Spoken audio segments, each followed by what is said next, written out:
Assalamualaikum warahmatullahi wabarakatuh. Saya Sri Dewi Astuti, CGP Angkatan ke-10 dari Provinsi Lampung. Saya mengajar di SMA Negeri 2 Negeri Besar Kabupaten Waikanan. Pada video kali ini saya ingin membagikan aksi nyata saya terkait tugas modul 1.4 diseminasi materi budaya positif di sekolah tempat saya mengajar. Selamat menyaksikan.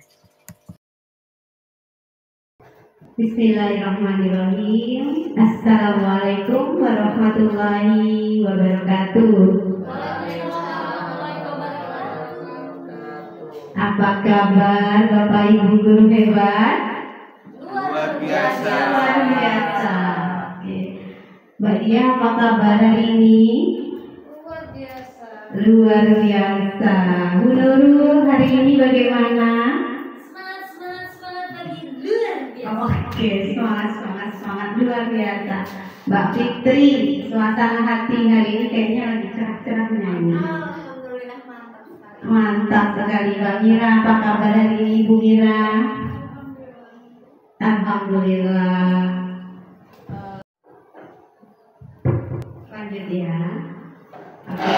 Alhamdulillah ya, hari ini kita masih diberi kesehatan, diberi kesempatan untuk dapat berkumpul dalam forum berbagi. Salawat dan salam mari senantiasa kita sanjungkan kepada Nabi Muhammad Sallallahu Alaihi Wasallam. Semoga nanti kelak di yaumul akhir kita dapat menjadi salah satu umatnya yang nanti dapat syafaat dari beliau. Allahumma amin. Bapak Ibu Dewan Guru, saya izin hari ini saya berdiri di sini ingin sharing ilmu yang saya dapat dari pembelajaran di program Guru Penggerak.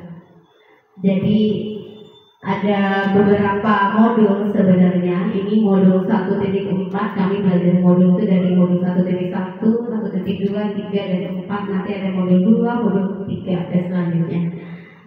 Kebetulan untuk modul 1.4 ini kami diminta untuk berbagi pengalaman belajar. Mohon maaf saya tidak bermaksud untuk menggurui, kita sama-sama belajar ya Bapak Ibu. Ya Bu Rianti ya, mohon izin, Bu Tri dan guru yang lain. Kebetulan di sini mengenai budaya positif. Saya sebelum lanjut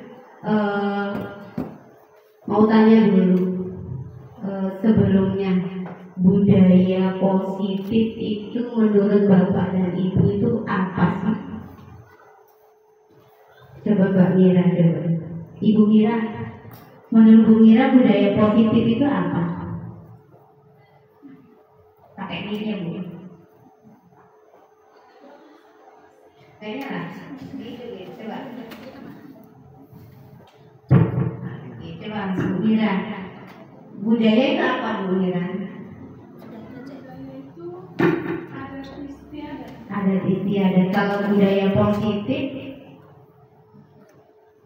kalau positif berarti sesuatu yang baik ya Bu ya. Kalau budaya positif, ada yang lain mungkin Pak Hadi kayaknya bisa. Budaya positif itu yang kayak mana sih Pak? Kebiasaan atau aktivitas yang dilakukan terus-menerus yang berdampak positif bagi lingkungan atau siswa-siswi. Luar biasa ya, penjelasannya panjang dan tepat sekali. Sama dengan Bu Mira tadi, tepat sekali bahwa budaya itu adalah kebiasaan, bisa jadi adat istiadat. Tadi betul ya. Ya, budaya positif artinya sesuatu yang dilakukan terus dan itu berdampak baik. Tidak hanya untuk diri kita sendiri, tapi juga untuk orang yang ada di sekeliling kita. Baik itu keluarga kita, murid kita atau sekolah kita. Ya Bapak Ibu.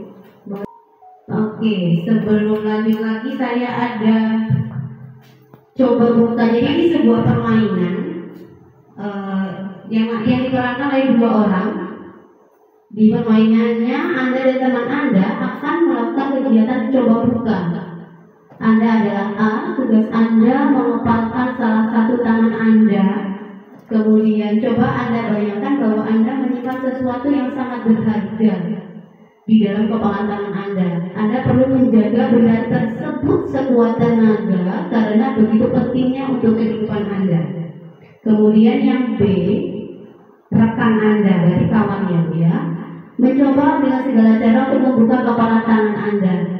Tangan Anda B boleh membujuk, menghardik, mengintimidasi, memarahi, menggoda, menggelitik, bahkan menawari Anda uang agar Anda bersedia membuka kepala tangan Anda. Di sini siapa yang mau jadi partisipan?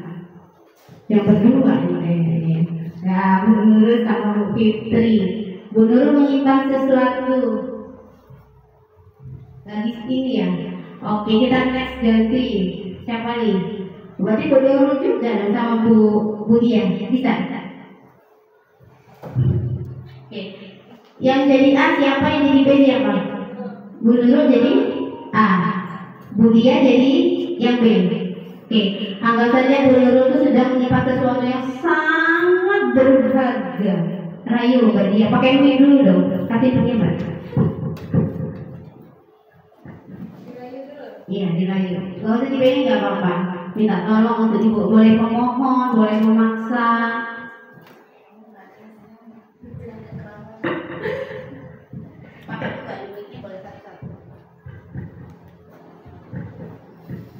Kamu lagi dengan kekuasaan. Saya pemain rambut aja. Silakan. Saya dulu dibuka dulu. Mau apa? Mau tahu?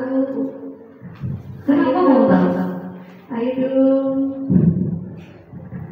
Saya jadi kesannya kayak jahat banget. Boleh lah. Enggak. Ayo. Enggak bisa. Sedikit aja. Ayo. Ini sangat berharga bagi saya. Tolong. Meluarinnya susah banget. Dikit aja. Gak bisa. Ini susah banget keluarin. Dikit. Gak bisa. Saya ngambilnya rusak itu. Ayo lah. Gak bisa. Ayo lah. Saya bilang gak bisa. Harus sampai ini, harus sampai bisa. Iya. Gimana cara? Nanti lebih sebelah Pak. Sebelah dua. Enggak doyan. Spesial, pakai telur 3. Enggak bisa. Nanti telurnya ya. Saya disulap gampang. Nasi goreng deh. Enggak mau. Bakso yang ada mangkoknya. Bakso aja. Pernah? Enak gitu. Aduh. Boleh. Dua ya. Oke. Oke. Begini. Kupil.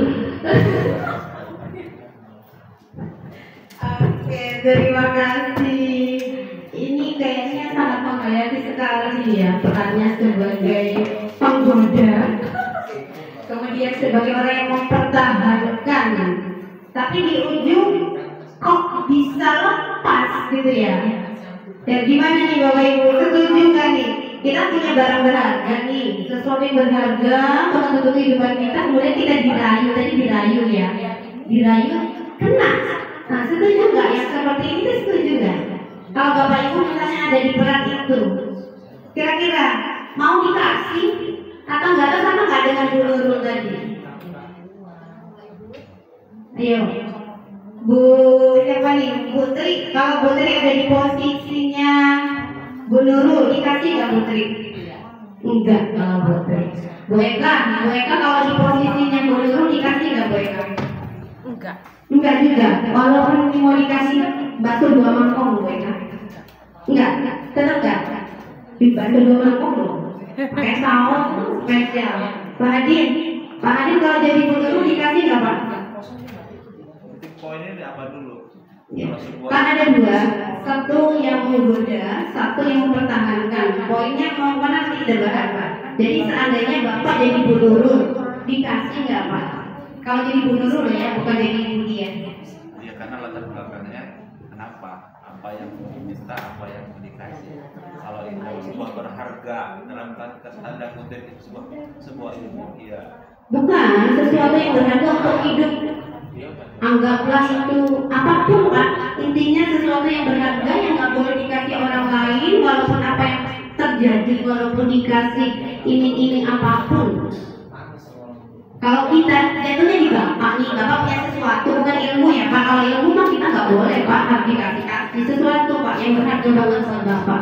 Terserah apapun itu Pak. Di hayalan bapak punya sesuatu yang berharga, terus dia minta orang, dikasih nggak Pak? Bukan ilmu ya Pak. Kalau berdampak positif saya kasih. Kalau berdampak positif dikasih.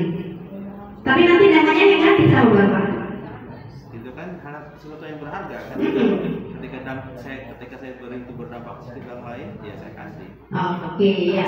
Pilihan ada di tangan kita masing-masing ya Bapak Ibu. Ada yang dikasih, ada yang dikasih, ada juga yang tidak dikasih. Semua pilihan ada di tangan kita. Nanti penjelasannya akan ada sembari kita belajar bersama. Kita mau belajar bersama hari ini.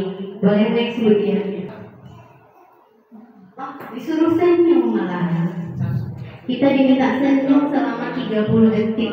Kalau tadi ada pemaksaan, ada rayuan-rayuan, nah, sekarang kita diminta senyum, tapi senyumnya menghadap ke kawan. Senyum 30 detik, tapi melihat kawannya. Boleh Bu Mira melihat Bu Eko tapi senyum. 30 detik kita hitung ya.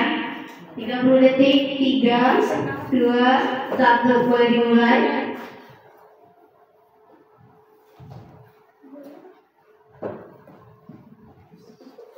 Senyum Pak Muklis. Itu tertawa. Itu tertawa. Biar udah tertawa. Liatin. Oke, sudah 30 detik. Apa yang terjadi setelah kita senyum 30 detik di depan orang lain? Pegang. Kalau dia senyumnya tutup, oke lah pegang. Kalau senyumnya dibuka lagi, lebih lebar, apa yang terjadi? Kering giginya ya. Yang pasti sebenarnya kalau rame ya ke anak-anak, misalnya kita praktek ke anak-anak, pas jam-jam terakhir suruh mereka senyum dengan kawannya, giginya dibuka, jadi senyum pekor dan gitu. Nanti pasti akan ngakak ketawa ngeliatin tingkah kawannya masing-masing. Karena kita tadi duduknya agak ada yang jauhan ya, jadi nggak bisa kita hanya 2 orang nih yang bisa kita.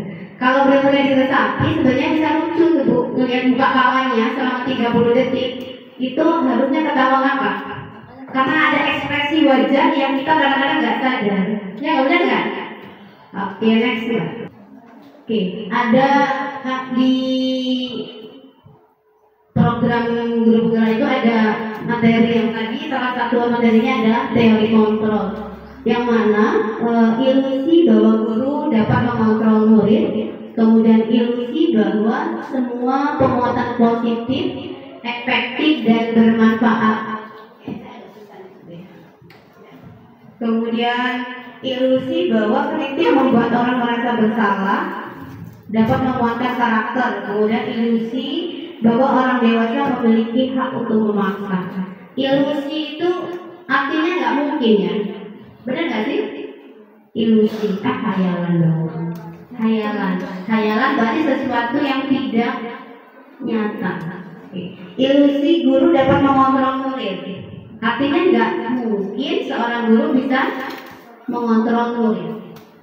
Kemudian ilusi bahwa semua penguatan positif, efektif dan bermanfaat. Kemudian, nah yang tadi ilusi bahwa guru bisa mengontrol murid. Ilusi bahwa orang dewasa memiliki hak untuk memaksa. Yang tadi Bu Nurul tadi dengan Bu Dia, anggap aja guru sama muridnya. Bu Nurul itu murid, Bu Dia itu tadi guru. Tapi kok kebetulan muridnya ngikut, mau buka tangannya tadi ya. Tapi ada beberapa murid yang kita sudah kasih pengertian baik-baik, nggak mau dijelasin baik-baik, nggak mau dirayu, masih nggak mau. Jadi kita yang tadi saya bilang di awal bahwa setiap orang punya kontrol atas dirinya sendiri. Mau dibuka tangannya, mau enggak, itu tergantung kepada diri kita sendiri. Jadi apapun yang kita lakukan, apapun yang kita kerjakan sebenarnya bukan karena orang lain sebenarnya. Kayak tadi ada barang berharga, kemudian ternyata kalau ada di ininya Pak Hanif, kalau berharga untuk saya kemudian bisa berguna, bermanfaat, makanya saya buka kata Pak Hanif. Ya boleh-boleh saja. Makanya saya bilang segala sesuatu itu tuh dari diri kita, orang lain nggak bisa mengontrol kita. Seharusnya begitu. Tapi kebetulan di main game tadi Bu Nurulnya mau, harusnya nggak mau sampai lama sampai saya berangkat. Nah, harusnya tadi di permainan tadi jangan dibuka karena di sini termasuk ke dalam teori kontrol tadi. Mengharuskan gimana?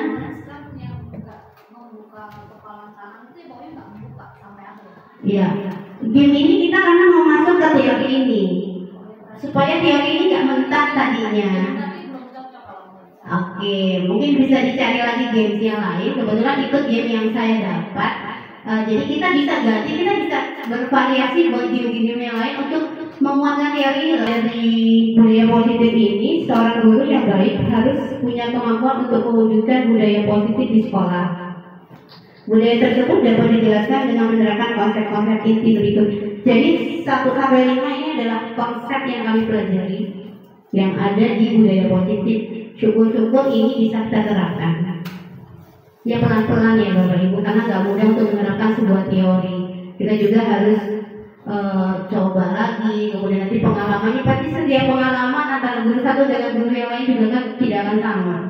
Oke, yang pertama ada disiplin positif, kemudian ada motivasi perilaku manusia, ada pembuatan keyakinan kelas, kebutuhan dasar manusia, posisi kontrol seorang guru, kemudian yang terakhir itu penerapan segitiga dan seterusnya. Tulisannya memang harus miring-miring, gitu ya. Oke, next. Oke, next. Oke.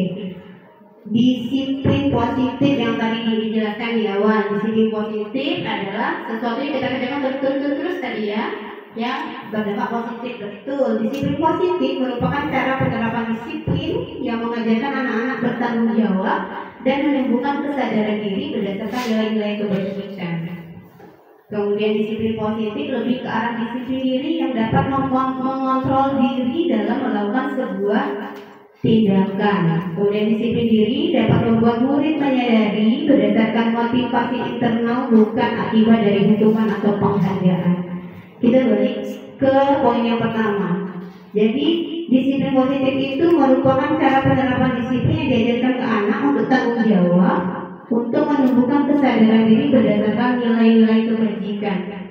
Bapak Ibu, izin tanya dong, nilai-nilai kebajikan itu kalau di tempat kita, di sekolah kita itu apa aja sih Bu?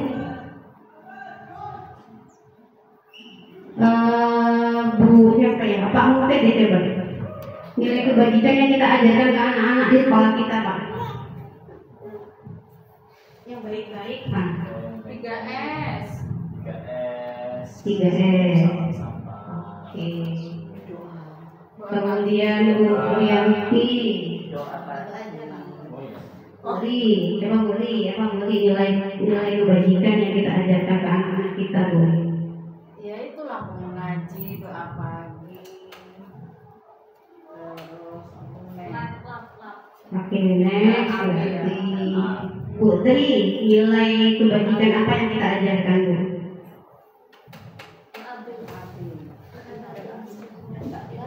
Yang lain Bu. Banyak ya nilai kebajikan ya, semua yang baik-baik. Kebersihan, menjaga kebersihan. Terus apa lagi Bu?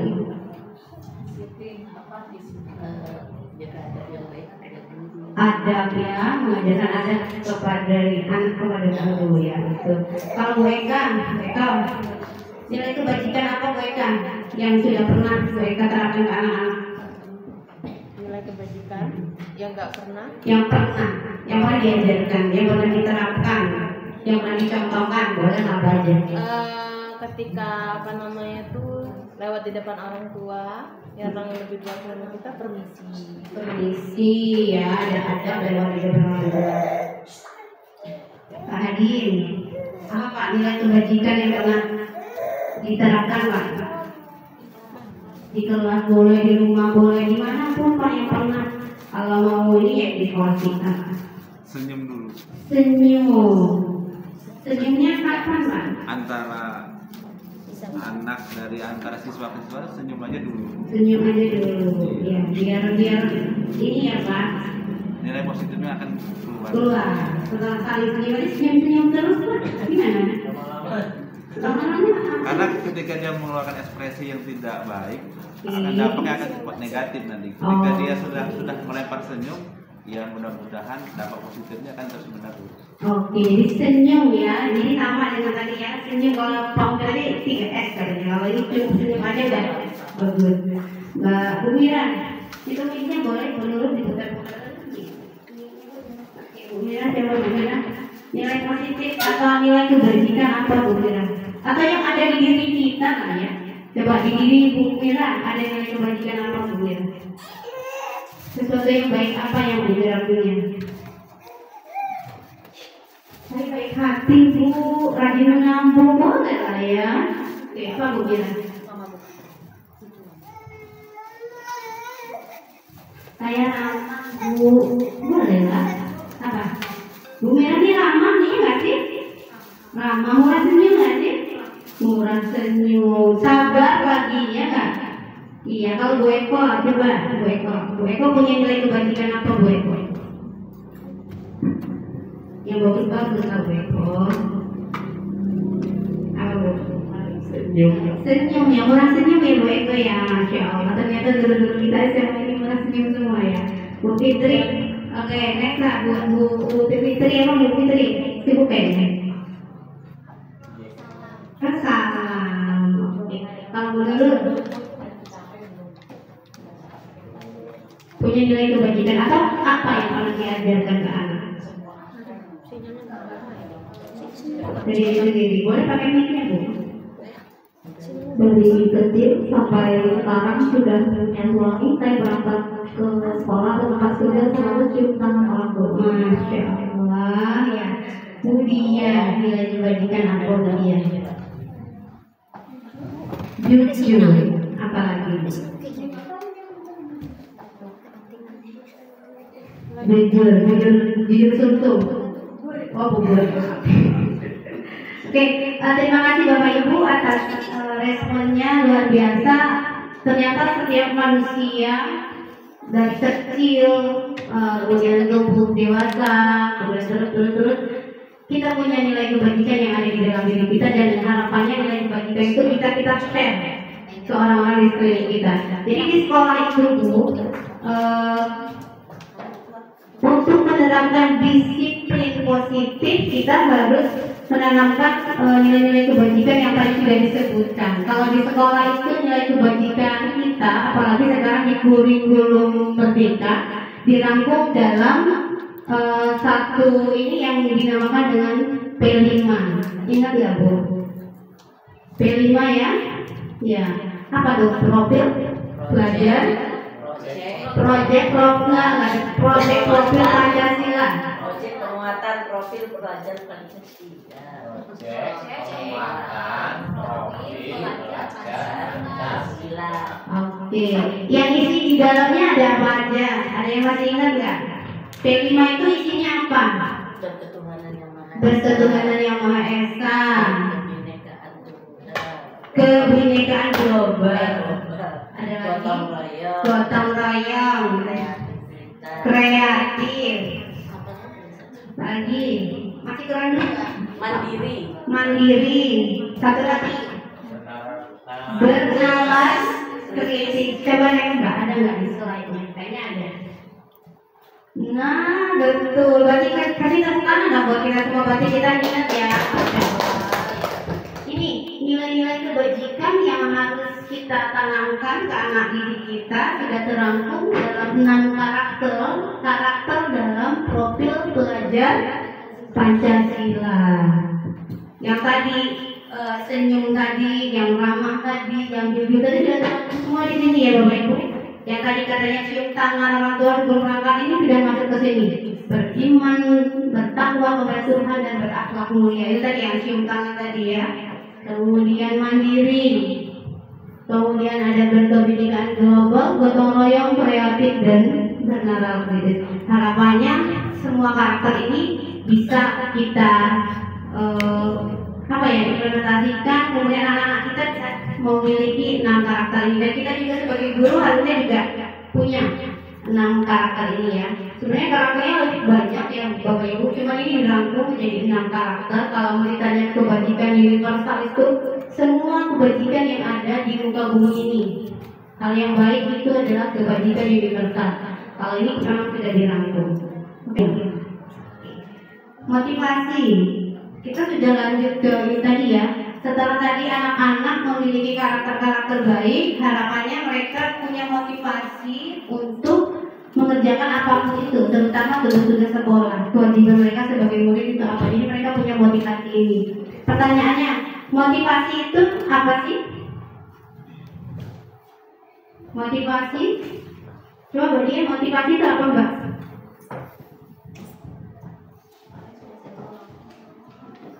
Motivasi perilaku manusia.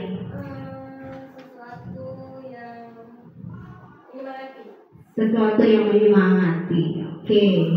Ada lagi? Siapa? Coba Bu Eko Bu. Motivasi itu yang kayak mana sih Bu? Semangat. Oke. Kalau saya kasih ilustrasi begini. Anak murid kita pagi-pagi itu kan paling lambat ke sekolah, berangkat ke sekolah itu 7.15. Kemudian ternyata banyak dari sekian anak itu rata-rata masuknya tepat waktu. Ada juga yang masih terlambat. Nah, yang terlambat ini ada konsekuensinya. Oke, lanjut. Nah, ada ice breaking lagi, ada warna hijau dan hitam, tapi ini kelompokan, lagi-lagi kelompokan. Siapa yang berbicara kelompokannya? Pak Mupet sama siapa? Sama Ahmad. Pak Ahmad pergi dulu bentar. Ya. Pak, sini Pak, bentar. Ini baru olahraga kayaknya. Betul banget, masih muda. Masih muda olahraga kita ya. Ya. Aku magang. Emang harus gitu.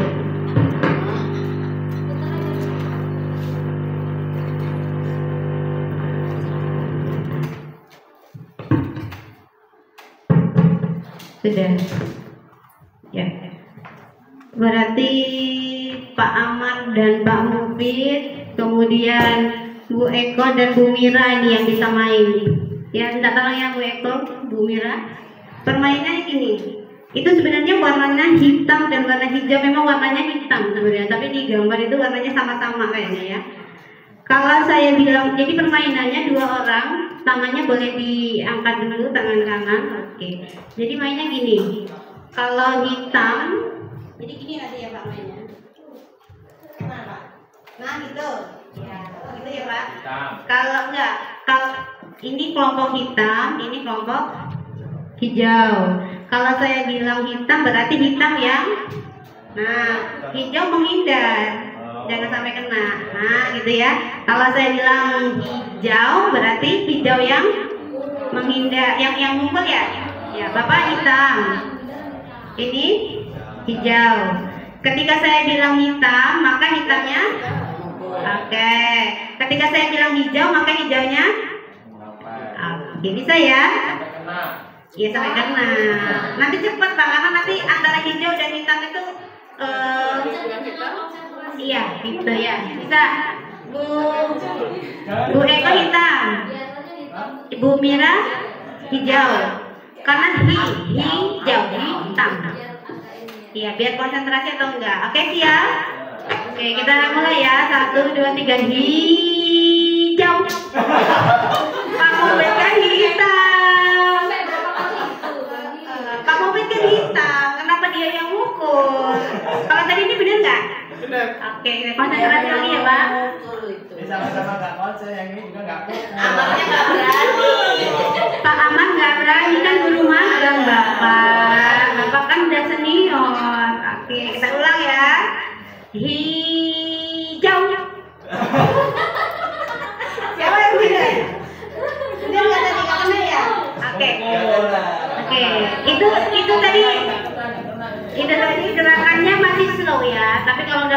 udah mahir biasanya lebih cepat lagi, Mbak. Hijau. Aku telah. Oke, hijau.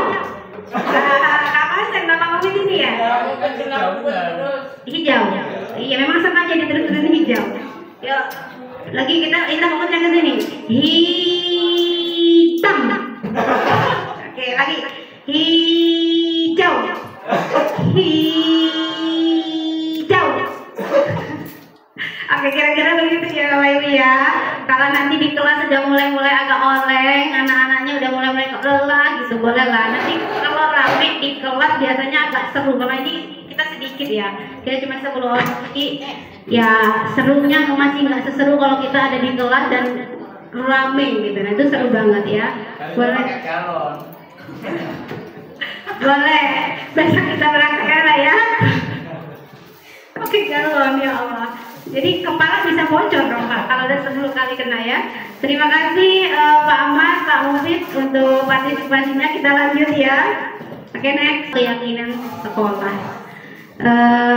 Setelah tadi belajar budaya positif, kebaikan-kebaikan universal yang dirangkum dalam P5 tadi, harapannya nanti di kelas bersama anak-anak kita bisa buat keyakinan kelas. Nanti kalau di sekolah kita bisa buat keyakinan sekolah.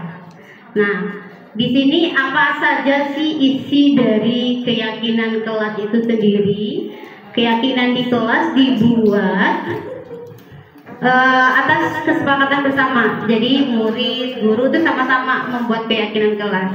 Kemudian keyakinan kelas merupakan kebajikan universal yang tadi Bapak Ibu bilang tadi harus 3S, senyum, salam, sapa, itu bisa diterapkan di kelas. Jadi kita buat di kelas itu antar kawan kalau ketemu harus senyum, tadi kata Mbak Hadi Bola yang seperti itu ya.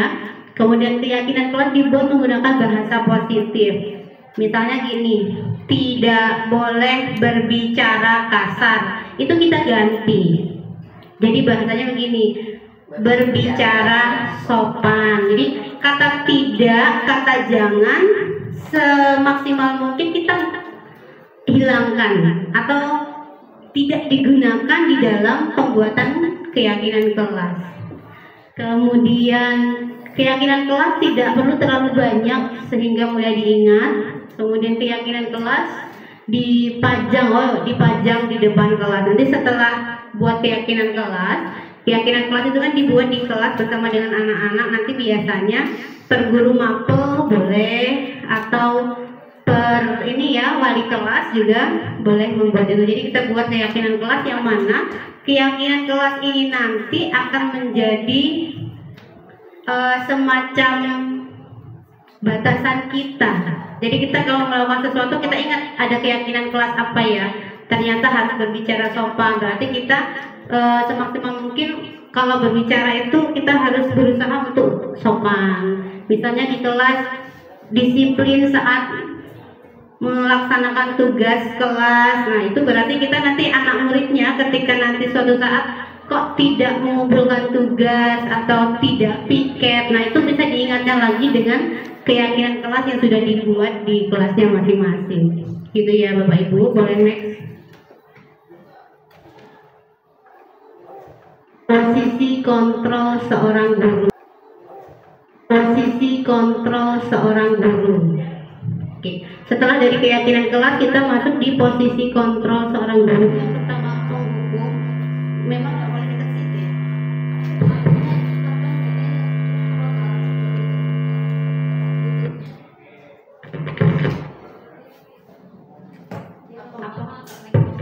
Oke. Saya kalau dekat itu error terus ya. Maksud saya kalau dekat itu kan nggak terlalu minggir-minggir banget sayanya ya. Ada posisi kontrol seorang guru. Yang pertama penghukum, teman sebagai pemantau, sebagai penghukum, teman, pembuat rasa bersalah. Kemudian keempat pemantau, yang terakhir adalah manajer. Nah ketika nanti suatu saat kok anak tiba-tiba melanggar sebuah peraturan atau melanggar sebuah kesepakatan, jadi guru bisa memposisikan sebagai apa? Gini, saya kasih ilustrasi. Hari ini ternyata ada yang telat. Terus tiba-tiba Bapak Ubinya bilang gini, kamu kenapa telat? Jadi tahu jam berapa sekarang? Gitu ya, kayak gitu nggak Pak Ubin tadi? Oh, langsung, oh kamu telat ya? Ambil sampah, cepat, gitu ya Pak ya? Gitu tadi ya, gitu ya Pak Ubin tadi gitu ya? Oke, jadi itu posisi yang seperti itu tuh sebagai apa? Sebagai penghukum, sebagai teman, apa sebagai pembuat rasa bersalah, atau 1, 2, 3, 4, 5? Yang mana kira-kira Bapak Ibu? Penghukum. Kamu telat ambil sampah. Karena udah sering telat ambil sampah. Jadi nggak usah basa-basi. Kamu telat ya nak? Kok bisa telat? Kamu tahu ini jam berapa langsung gitu ya? Langsung. Kamu telat ambil sampah. Udah habis restitusinya udah habis. Restitusi. Oke, lanjut. Lagi Pak Mobil pagi-pagi lagi datang. Ada anak yang telat. Hei bro, telat lagi kamu hari ini, masya Allah. Kamu jam berapa? Begadang ya semalam. Nah, kalau kira-kira ekspresinya seperti itu, Pak Mobil ini posisinya di mana nih?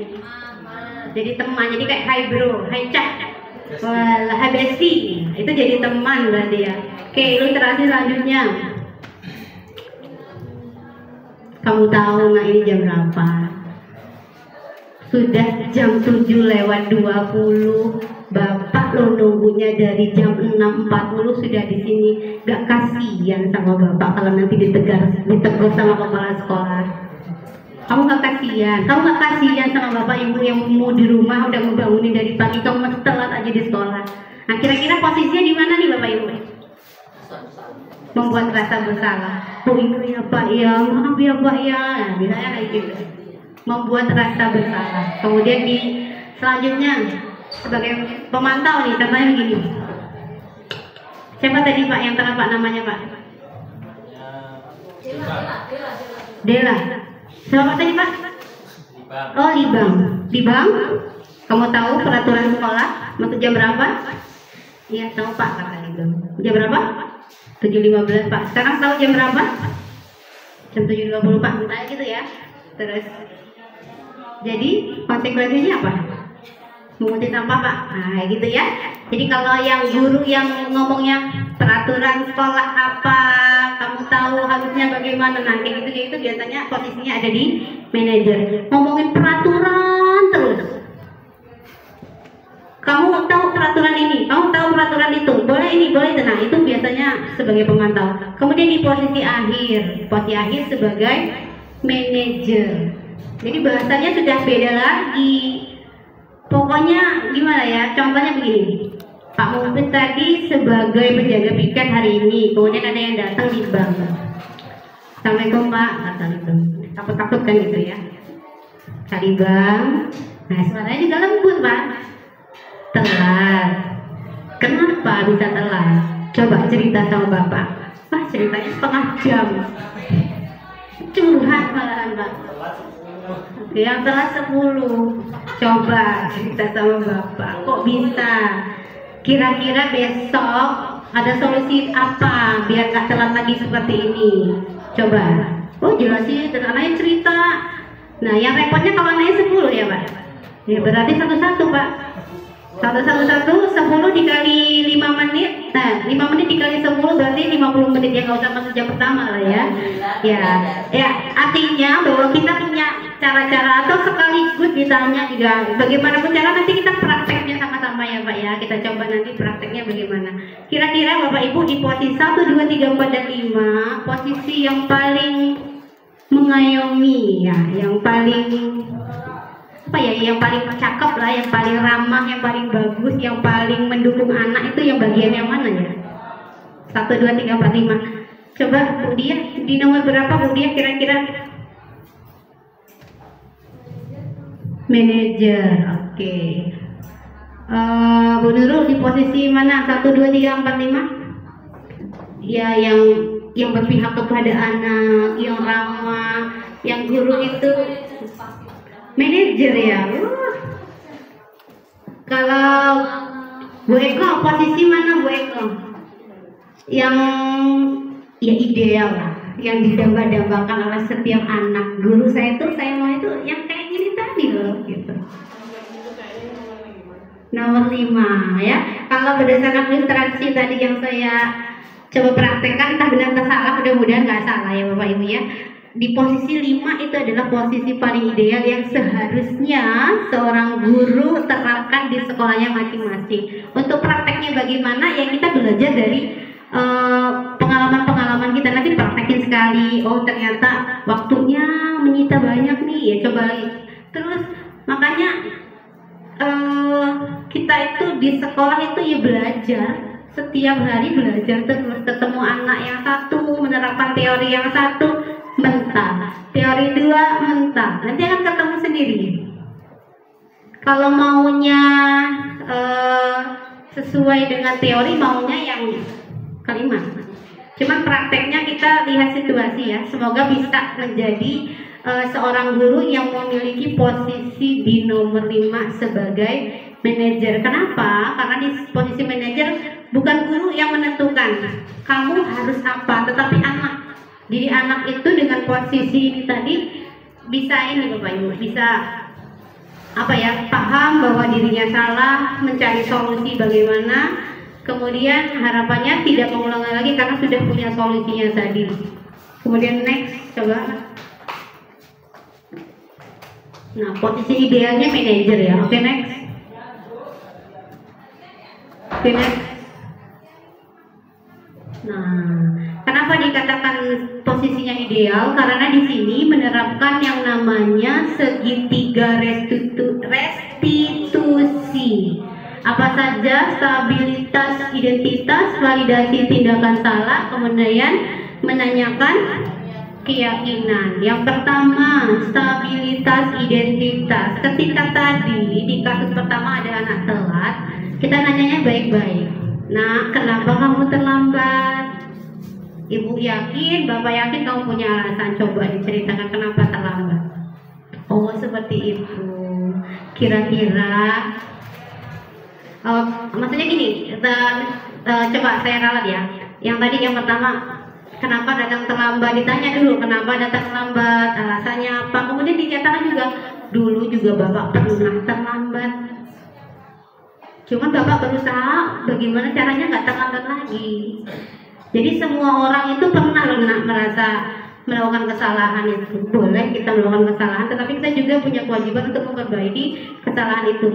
Jadi ketika anak ada di posisi yang oh ternyata nggak apa-apa ya terlambat gara-gara hal-hal tertentu ya, misalnya motornya mogok atau tiba-tiba hari itu dia bangun, tapi sekali 2 kali lah ya, nggak setiap kali. Kalau setiap hari udah beda lagi kita treatmentnya beda lagi. Ketika anak sekali melakukan kesalahan 2 kali, karena memang kesalahan yang benar-benar tidak disengaja, bukan yang disengaja saya datangnya telat aja, nanti aja lah saya berangkat, nah itu beda lagi. Jadi kita kenapa harus menstabilkan identitas supaya anak itu tidak merasa jadi korban, anak itu tidak merasa bahwa rendah banget, wah saya salah ini, pokoknya saya ulah, menjadi rendah diri akhirnya. Belum mereka sudah menunduk ketika berhadapan sama kita. Apalagi kalau mau diajak cerita yang mau. Pada saat kita tidak menstabilkan identitas mereka, anak itu akan berpotensi menjadi pembohong ulung. Alah, pokoknya aku disalahkan, jadi bohong aja lah. Jadi bohong lagi. Karena kita nggak membuka diri ke anak itu. Jadi ketika kita melakukan pemanggilan ke anak, kemudian kita stabilkan dulu, bapak juga dulu pernah salah sama seperti kamu, dulu bapak juga pernah sekolah. Nah, jadi kita memposisikan diri kita sama seperti mereka. Jadi mereka itu nggak yang kalau sudah melakukan kesalahan itu adalah orang yang terburuk, pokoknya nggak ada maaf buat kamu, nggak ada yang seperti itu. Jadi setelah ada seperti itu, maka akan meminimalisir anak-anak untuk berbohong. Jadi mereka akan jujur secara otomatis ya, secara sendirinya mereka akan jujur. Karena setelah mereka jujur, mereka nggak diapa-apain kok gitu. Jadi nggak ada, oh kamu ini berarti kamu dihukum. Mereka udah takut duluan. Kemudian validasi tindakan salah. Setelah kita berdamai dengan mereka, kita validasi, kita tanya, menurutmu perbuatanmu hari ini telat itu benar apa salah? Ketika mereka sudah ada di posisi kedua dan sudah melalui posisi pertama, mereka otomatis bilang, iya Pak, saya tahu itu salah. Nah, ketika mereka sampai bilang, iya Pak, saya tahu itu salah, iya Pak, saya salah. Kan kadang ada ketemu anak yang ngeyel ya Bapak Ibu ya. Pernah nggak sih ketemu anak ngeyel banget? Pokoknya. Pernah nggak sih ketemu kasus, bukan terlambat aja, kasus-kasus yang lain? Bukan saya loh Bu, tapi dia. Bukan saya, tapi dia. Ada nggak? Anak yang nyalahin orang lain, padahal dia yang salah. Ketika kita sudah dari awal dulu stabil dulu anaknya, maka anak itu di posisi paling tindakan mereka akan ngaku, iya Pak, saya sadar saya salah. Nah, posisi itu pasti akan terwujud ketika anak sudah stabil dulu identitasnya, ketika kita tidak memojokkan dari awal. Kemudian setelah melakukan validasi tindakan salah, tanyakan. Kan kita buat keyakinan kelas, makanya tadi di awal buat dulu keyakinan kelas. Ketika sudah punya keyakinan kelas, misalnya keyakinan kelasnya berbicara jujur. Kira-kira perbuatanmu hari ini, atau disiplin sekolah, kira-kira perbuatanmu hari ini terlambat sesuai tidak dengan keyakinan yang kita buat di kelas kemarin, atau yang kamu buat bersama guru-gurumu di kelas. Maka dia akan menyatakan, iya Pak, saya sudah melanggar keyakinan kelas yang telah kami buat di kelas kami kemarin. Sudah sampai di tahapan itu. Maka setelah sampai di tahapan menanyakan keyakinan, kemudian anaknya sudah bilang bahwa itu melanggar keyakinan, tanyakan solusinya. Kira-kira kalau sudah seperti ini, apa yang bisa kamu lakukan supaya tidak terlambat lagi besok ke sekolah? Maka anak akan berbicara lagi. Mungkin dia akan kasih solusi yang saya akan minta dibangunkan, saya akan pasang jam waker, bla bla bla bla. Nah, terus kita tanya lagi, tapi kamu sanggup benar-benar melaksanakannya? Iya Pak, sanggup. Kalau misalnya nanti terulang lagi yang seperti ini, gimana solusinya? Dia akan membuat lagi solusi lagi terus begitu. Ketika suatu saat kok dia melanggar lagi, ya kita ulang lagi restitusinya. Restitusi ini diulang lagi berkali-kali sampai anaknya lulus lah ya. Jadi tidak terbatas. Misalnya anak yang sama dilakukan restitusi sekali, 2 kali, 3 kali, 4 kali, boleh-boleh saja. Semoga saja setelah 1 kali restitusi selesai, besok nggak mengulang lagi, itu harapan kita. Tapi kalau ketika ternyata dia ulang lagi, ya kita lakukan lagi. Makanya dibilang bahwa guru harus menjadi orang yang luar biasa, sabarnya, mengayomi anaknya, pemaafnya, gitu ya. Makanya tidak mudah menjadi seorang guru yang baik. Ya kita sama-sama belajar ya Bapak Ibu, bagaimana caranya kita bisa melakukan restitusi, segitiga restitusi ini supaya anak-anak bisa menjalankan disiplin positif untuk dirinya sendiri, untuk sekolah dan untuk masyarakat nanti ketika anak-anak sudah lulus gitu ya. Oke, next. Kalau ini video sebenarnya, tapi next saja. Berarti sudah selesai materi kita. Waktunya juga kurang 5 menit lagi ya. Berarti sudah cukup. Terima kasih untuk penyampaian hari ini, sudah didengarkan.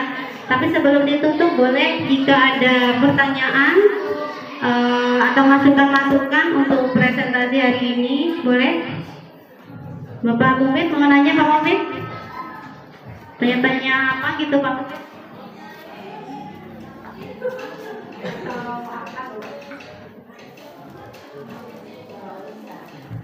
Nanya ya, kalau misalnya bisa saya jawab, nggak bisa buat PR dong Pak Mufid. Iya, nanti kan kita bisa ngobrol di ini ya, di lain kesempatan. Coba Pak Mufid apa yang mau boleh nanya, boleh sharing, masukan. Oke, baik, terima kasih atas waktunya. Saya pribadi sangat mengapresiasi kepada Bu Dewi selaku CGP ya, yang sudah mempresentasikan banyak sekali ilmu-ilmu yang bermanfaat buat kita semua. Saya rasa ini tidak cukup hanya 1 jam. Kita butuh sharing lebih panjang lebar lagi di lain kesempatan, di lain waktu, dan sekaligus penerapannya. Jadi setelah kita menerapkan kok kurang pas, nah ini gimana solusinya itu nanti bisa kita cari bersama untuk kebaikan sekolah kita. Itu dari saya, terima kasih. Oke, terima kasih Bang Mufid. Ada lagi? Cukup? Ya, sebenarnya cukup. Ada ya, oke Bu Tri.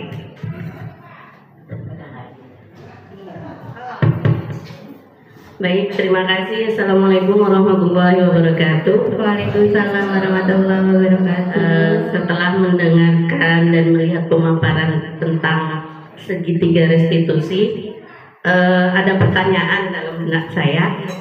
Misal kita nih sudah melaksanakan restitusi itu sampai berkali-kali, ada batasan nggak sih untuk berapa kali kita harus melakukan restitusi?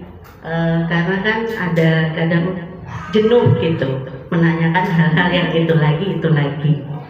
Ada nggak tindak lanjut jika restitusi itu tidak berhasil setelah kita lakukan selama berkali-kali? Terima kasih. Terima kasih Bu atas pertanyaan luar biasa. Ya.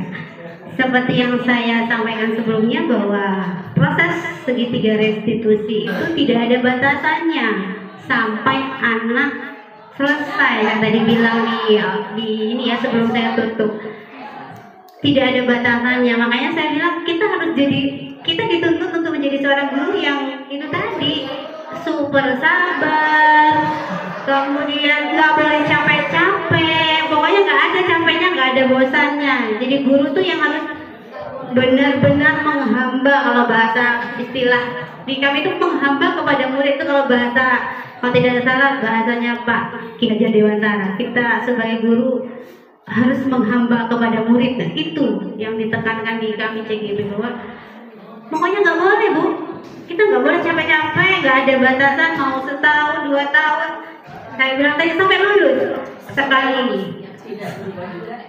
Ya sudah, tugas kita sebagai pendidik, kita kan hanya mendidik. Ketika anaknya ternyata nggak mau dididik, ya kita balikan saja ke orang tuanya, gitu. Ya Bu ya, demikian tadi pertanyaan dari Bu Tri bahwa tidak ada batasan untuk restitusi, terus. Tapi itu semua kembali kepada kebijakan sekolah, ya. Kan ada kebijakan sekolah, ada peraturan sekolah, kita ada wakaf, ada kepala sekolah dan lain-lain. Pasti akan ada perbincangan musyawarah untuk menyelesaikan masalah-masalah yang ada di sekolah kita. Kalau untuk diri pribadi ya tidak ada batasannya, tapi sekolah punya batasan. Tidak mungkin anak membolos sampai 3 kali berturut-turut selesai cuma restitusi aja. Pasti ada solusinya nanti dari sekolah. Atau anak merokok, atau anak mencuri di sekolah. Tidak mungkin hanya sebatas restitusi saja.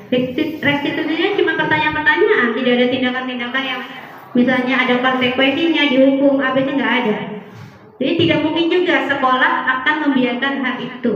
Semuanya nanti kembali ke sekolah. Ketika ada hal-hal yang tidak bisa lagi dilakukan restitusi, maka pakai jalur lain. Karena kita juga punya di awal itu yang namanya tanda tangan ya, kesepakatan sebelum masuk ke SMA. Kita punya tanda tangan yang di atas materai, kesepakatan antara guru dan sekolah, antara orang tua murid dan sekolah. Kita ada ketika anak mencuri, ketika anak meminum minuman keras dan lain-lain sebagainya, itu ada konsekuensinya yang tidak bisa memakai restitusi lagi, begitu.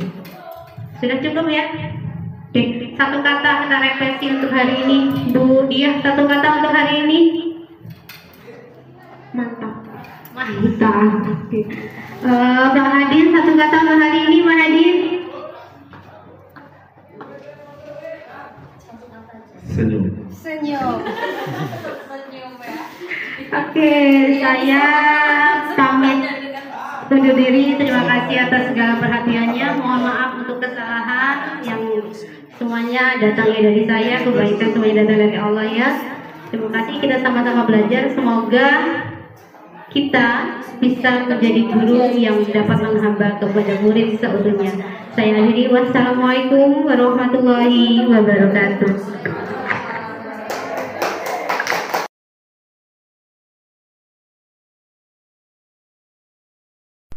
Assalamualaikum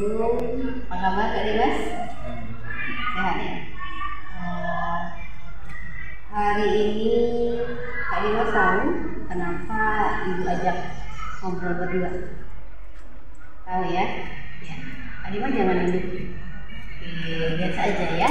Saya nggak marah sama Kak Dimas. Saya ulangi lagi, Kak Dimas tahu kenapa ibu panggil? Ya, kenapa Kak Dimas? Merokok di sekolahan. Kak Dimas ibu tahu, Kak Dimas pasti punya alasan kenapa bisa sampai merokok di sekolah. Coba Kak Dimas bisa menjelaskan ke ibu alasannya kenapa Kak Dimas? Karena kebiasaan rumah merokok, jadi di sekolah ke bawah nggak bisa ditahan merokoknya. Susah ya. Sekarang kalau untuk pengalaman merokok juga belum pernah ya, tapi untuk kesalahan lain sebagai manusia kita pasti pernah melakukan kesalahan. Tidak hanya Kak Dimas, itu juga pasti pernah melakukan kesalahan. Tapi di balik itu semua, kita sebagai manusia juga punya kewajiban untuk memperbaiki kesalahan tersebut. Setuju nggak Kak Dimas? Setuju ya. Boleh nggak melakukan kesalahan? Boleh saja, tapi harus punya niat untuk memperbaikinya. Nah, menurut Kak Dimas, merokok di sekolahan itu benar atau salah? Salah sih Bu. Salah ya. Kenapa? Ya emang statusnya masih pelajar. Masih pelajar. Sekolah juga sudah ada aturan tidak merokok. Betul ya Kak Dimas ya? Jadi perbuatan Kak Dimas hari ini merokok di sekolah itu, Kak Dimas sadar betul bahwa itu adalah sebuah kesalahan. Betul ya? Iya. Nah di sini kenapa ibu mengadakan pemanggilan? Pertama mau konfirmasi benar atau tidak. Dan sudah terkonfirmasi bahwa benar bahwa Kak Dimas merokok di sekolah, dan Kak Dimas sadar betul bahwa merokok itu adalah perbuatan yang tidak baik, melanggar peraturan sekolah. Kemudian Kak Dimas kalau sudah sadar bahwa melakukan merokok di sekolah itu tidak baik, melanggar peraturan, kira-kira solusi apa yang bisa Kak Dimas buat supaya kejadian merokok di sekolah ini nggak terjadi lagi? Besok lagi gak usah bawa, benar ya? Kalau misalnya lupa ke bawah, nggak mungkin ya. Jadi mau nggak mau merokok akhirnya ya. Kalau boleh tahu merokoknya di mana? Di rumah kalau ya. Di selain di tempat itu ada tempat lain? Ada kawannya?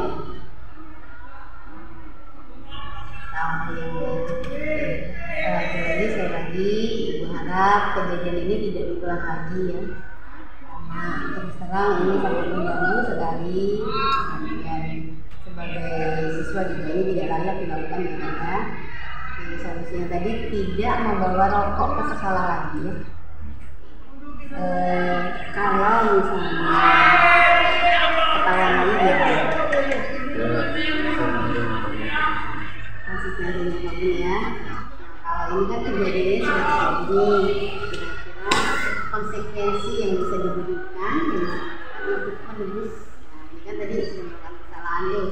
Kira-kira kita Kak Dimas punya rencana apa untuk menebus kesalahan? Yang isinya apa?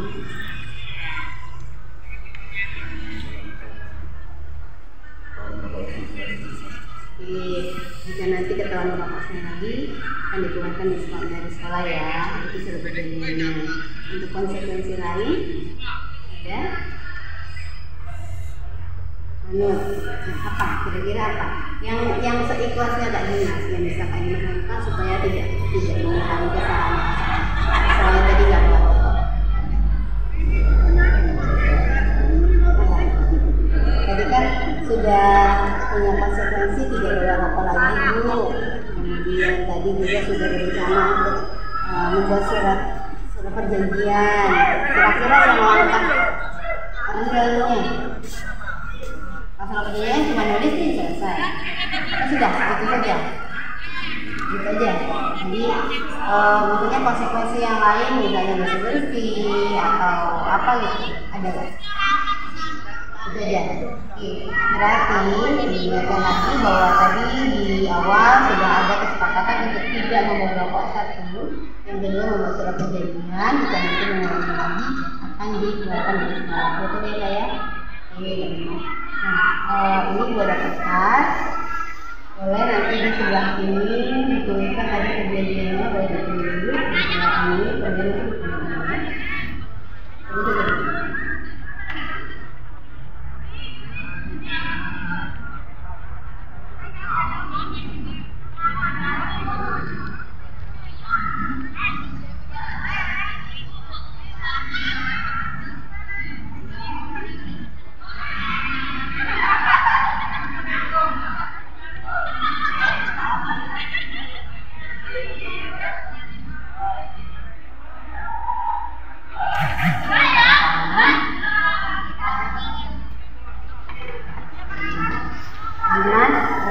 Proses penulisan dan penandatanganan perjanjian sudah selesai.